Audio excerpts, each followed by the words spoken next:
हमारे सामने। देखिए, वैसा कोई टारगेट नहीं फिक्स है, लेकिन सही है कि करो और मरो की बात हम लोग कर रहे हैं, इसीलिए कि 10 हो गए मेरे पार्टी निर्माण का, और अभी तक हम पर जिस पार्टी का कलंक लगा हुआ है,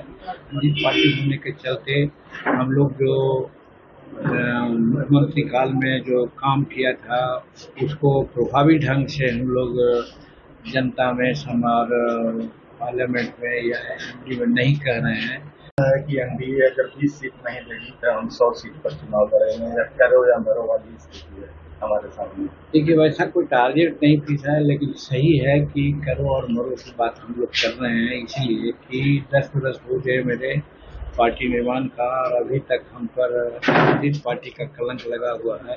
और निबंधित पार्टी होने के चलते हम लोग जो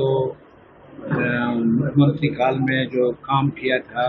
उसको प्रभावी ढंग से हम लोग जनता में और पार्लियामेंट में या एमपी में नहीं कह रहे हैं।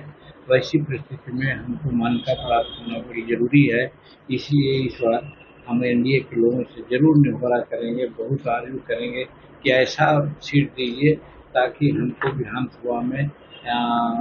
जो मान्यता प्राप्त होने लायक सीट आ जाए। बस यही हम लोग का। और तेजस्वी भी बोले हैं कि हम पूरे 243 पर अकेले लड़ेंगे, ऐसा मीडिया रिपोर्ट में। देखिए, वो तो कहा जाता है कि हारे के हारे नाम और के बिहारे नाम से हिसाब है। उनके दिमाग में बात थी, अधिकार यात्रा पर निकले हुए थे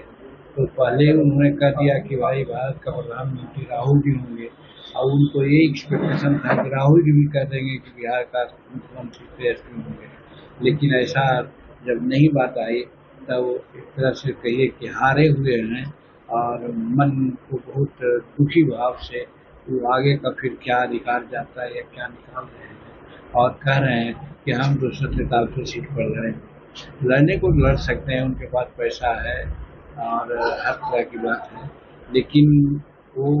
एक इनका मोह वो नहीं था। मोह ये था कि अगर राहुल जी कह देते कि हाँ बिहार का मुख्यमंत्री अगला तेजस्वी होंगे, तब इन लोगों में एक बन जाता है एग्रीमेंट, और तब फिर सीटों की बात होगी, और नहीं बना है, इसीलिए वो कह रहे हैं कि हमें 243 सीट। सर वो अभी उसी सवाल पे आऊंगा, वो हमसे जुड़े रहने के लिए हमारे YouTube चैनल को सब्सक्राइब करें और नई वीडियो की नोटिफिकेशन के लिए बेल आइकॉन को दबाएं।